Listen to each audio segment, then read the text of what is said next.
क्या आप भी हरिद्वार जाने का प्लान कर रहे हैं? अगर हाँ, तो ये वीडियो आपके लिए ही है। आज की इस वीडियो में मैं आपको हरिद्वार से रिलेटेड कंप्लीट इन्फॉर्मेशन शेयर करने वाला हूँ, जैसे कि आप हरिद्वार कैसे पहुँच सकते हैं, कौन कौन से प्लेसेस हैं जो आपको हरिद्वार में जरूर विजिट करने चाहिए, गंगा आरती की कंप्लीट इन्फॉर्मेशन एंड और भी बहुत कुछ। सबसे पहले बात करते हैं कि आप हरिद्वार में कौन कौन से प्लेसेस विजिट कर सकते हैं। मैक्सिमम लोग हरिद्वार गंगा नदी में स्नान करने के लिए आते हैं, तो सबसे पहले आपको इसकी इन्फॉर्मेशन दे देता हूँ। आप हरिद्वार में कहीं भी रुके हैं, वहाँ से आपको आसानी से ई रिक्शा या फिर टैक्सी मिल जाएगी हर की पौड़ी तक आने के लिए। रिक्शा या टैक्सी से उतरकर आपको कुछ दूर पैदल चलना होगा एग्जैक्टली हर की पौड़ी तक पहुँचने के लिए। देखो, स्नान करने के लिए सबसे बेस्ट है हर की पौड़ी का घाट। वैसे तो आपको सब जगह पर लोग स्नान करते हुए दिख जाएंगे, बट मैं आपको रिकमेंड करूंगा कि आप एग्जैक्टली हर की पौड़ी पर ही स्नान कीजिएगा। उसकी दो वजह है, एक तो वहाँ पर स्नान करना सबसे शुभ माना जाता है एंड दूसरा वहाँ पर सेफ्टी का भी पूरा इंतजाम है एंड उस जगह पर पानी का फ्लो भी नॉर्मल रहता है। आप अपने फुटवेयर हर की पौड़ी तक नहीं लेकर जा सकते, आपको वो पहले ही सबमिट करने होंगे। अब बात करते हैं गंगा आरती के बारे में। आपका सबसे बेस्ट पार्ट होगा गंगा आरती को अटेंड करना।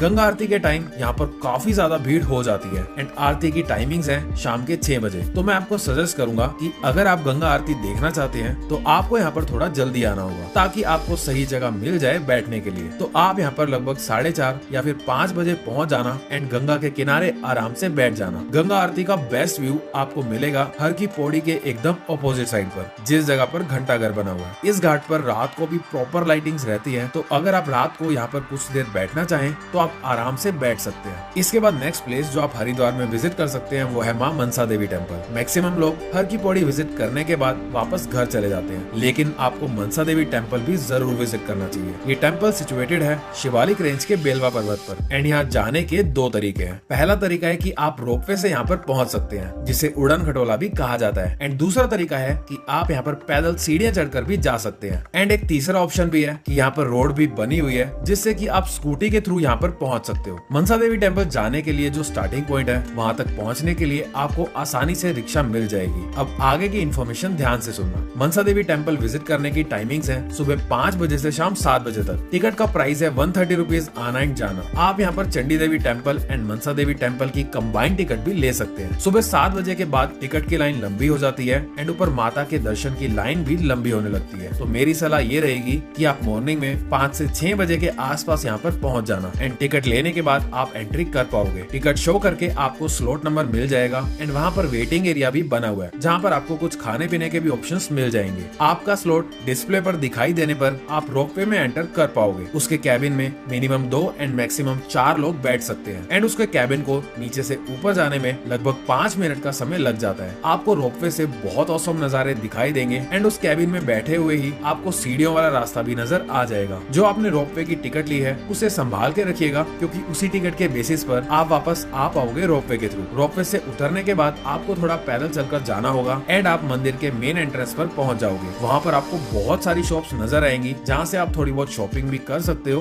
ब्रेकफास्ट एंड लंच के लिए भी आपको बहुत सारी शॉप्स नजर आ जाएंगी। मंदिर के अंदर फोटोग्राफी अलाउड नहीं है। मंदिर में दर्शन के बाद आप पहाड़ी के उस हिस्से पर आ सकते हो जहाँ से नीचे गंगा नदी का बहुत अच्छा व्यू दिखाई देगा। वहाँ से आपको क्लियरली दिखाई देगा कि कैसे गंगा नदी का कुछ पार्ट डाइवर्टेड है। पहाड़ के इस हिस्से में कोई सेफ्टी नहीं है, तो इस बात का थोड़ा ध्यान रखना। इसके बाद आप रोपवे के थ्रू वापस नीचे पहुँच सकते हो। अगर आप सीढ़ियों के रास्ते से जाने का सोच रहे हैं तो मैं आपको बता दूं कि लगभग 780 सीढ़ियां आपको चढ़नी होंगी, जिसको कवर करने में आपको लगभग 1 से 1.5 घंटे का समय लग जाएगा। इसके बाद हरिद्वार में नेक्स्ट प्लेस जो आप विजिट कर सकते हैं वो है चंडी देवी टेम्पल, जो कि सिचुएटेड है नील पर्वत के टॉप पर। मनसा देवी टेम्पल की तरह इस टेम्पल की भी बहुत मान्यता है एंड यहाँ पर भी रोपवे बना हुआ है, जिसकी टिकट आपको इसके स्टार्टिंग पॉइंट से मिल जाएगी, या फिर आप इसकी टिकट वहाँ से भी ले सकते हैं जहाँ से आपने मनसा देवी की टिकट ली थी। हरिद्वार के रेलवे स्टेशन से चंडी देवी टेम्पल के स्टार्टिंग पॉइंट का डिस्टेंस है लगभग 4 किलोमीटर एंड यहाँ तक पहुँचने के लिए आपको आसानी से रिक्शा या फिर टैक्सी मिल जाएगी। हर की पौड़ी घाट के अलावा हरिद्वार में काफी सारे घाट बने हुए हैं, वहाँ पर भी आप विजिट कर सकते हो। लेकिन मैंने एक बात नोटिस की है कि हर की पौड़ी घाट ही सबसे ज्यादा सेफ है, क्योंकि बाकी घाट में आपको पानी का फ्लो ज्यादा भी देखने को मिल सकता है एंड सेफ्टी का भी ज्यादा इंतजाम नहीं है। तो अगर आपका मन करे डुबकी लगाने का किसी भी दूसरे घाट में, तो थोड़ा सा एक्स्ट्रा ध्यान रखिएगा। हर घाट पर आपको मंदिर भी देखने को मिलेगा एंड शाम के टाइम पर आप डिनर करने के बाद टहलने के लिए नियरेस्ट घाट पर जा सकते हो, जैसे कि रेलवे रोड के सबसे नियरेस्ट घाट है बिरला घाट एंड वहाँ तक आप पैदल ही पहुँच सकते हो। नेक्स्ट प्लेस जो आप हरिद्वार के पास विजिट कर सकते हैं वो है ऋषिकेश। हरिद्वार से ऋषिकेश की दूरी है लगभग 35 किलोमीटर एंड ऋषिकेश जाने के लिए हरिद्वार बस स्टैंड से से आपको बसेस मिल जाएंगी, या फिर आप ऑटो के थ्रू भी ऋषिकेश पहुंच सकते हो। चाहे तो आप ऋषिकेश में एक नाइट का स्टे कर सकते हैं, या फिर आप सुबह ऋषिकेश जाकर शाम को वापस हरिद्वार भी पहुंच सकते हैं। अगर आप वीकेंड्स पर जा रहे हैं तो ऋषिकेश में आपको बहुत ज्यादा जाम देखने को मिलेगा। हालांकि हरिद्वार से ऋषिकेश की रोड अच्छी बनी हुई है। अगर आप जाम से बचना चाहते हैं तो अर्ली मॉर्निंग ऋषिकेश के लिए निकल जाना। ऋषिकेश में आप बहुत सारे प्लेसेस विजिट कर सकते हो, जैसे कि राम झूला, लक्ष्मण झूला, मंदिर, घाट एंड और भी काफी सारी जगह।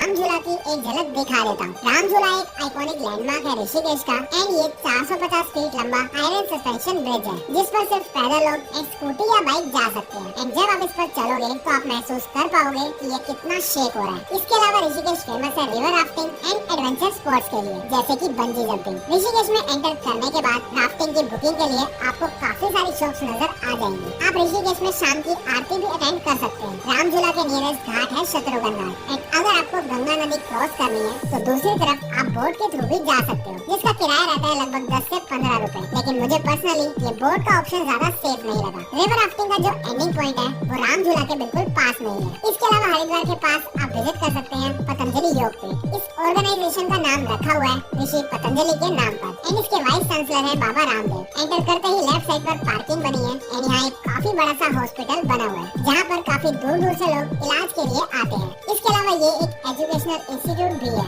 बेसिकली एक medical college, Gurukul, yoga centre and और भी काफी कुछ। इसके अंदर पतंजलि का एक बड़ा सा स्टोर भी बना हुआ है एंड बाहर आप देखोगे तो महर्षि पतंजलि की मूर्ति एंड 3-4 और महर्षि की मूर्ति भी बनी हुई है। हरिद्वार से इसकी दूरी है 18 किलोमीटर।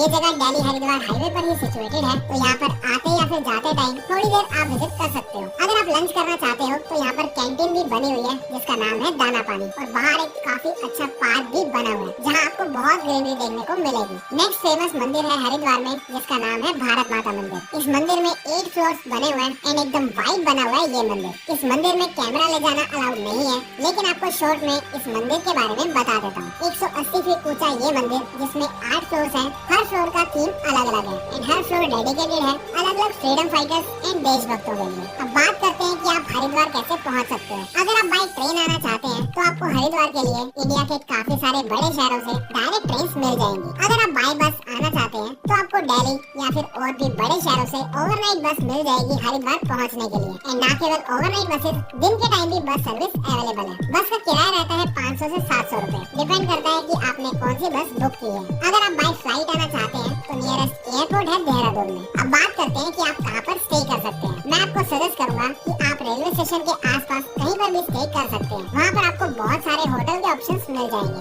बजट एंड लग्जरी दोनों ही ऑप्शंस यहाँ पर अवेलेबल है। हरिद्वार में बहुत सारी धर्मशाला भी बनी हुई है, आप वहाँ पर भी स्टे कर सकते हो। अब बात करते हैं बेस्ट टाइम टू विजिट। तो यहाँ पर आप पूरे साल में कभी भी आ सकते हो। हर सीजन में यहाँ पर लोग पहुँचते हैं। जब आप गंगा स्नान करोगे तो आपको समझ के टाइम भी पानी इतना ठंडा लगेगा कि आप एक बार में अंदर नहीं जा पाओगे। बजट की बात करूँ तो हरिद्वार में आपका ज्यादा खर्चा नहीं होने वाला है। स्टे भी काफी सस्ता है एंड फूड भी। एंड हाँ, हर की पौड़ी के आसपास स्ट्रीट फूड ट्राई करना मत भूलना। दोस्तों, वीडियो में बस इतना ही। वीडियो इन्फॉर्मेटिव लगी हो तो वीडियो को लाइक करके चैनल को सब्सक्राइब जरूर कर देना, ताकि ऐसी और इन्फॉर्मेटिव वीडियोस मैं आप तक पहुंचा सकूं। मिलते हैं नेक्स्ट वीडियो में। जय हिंद।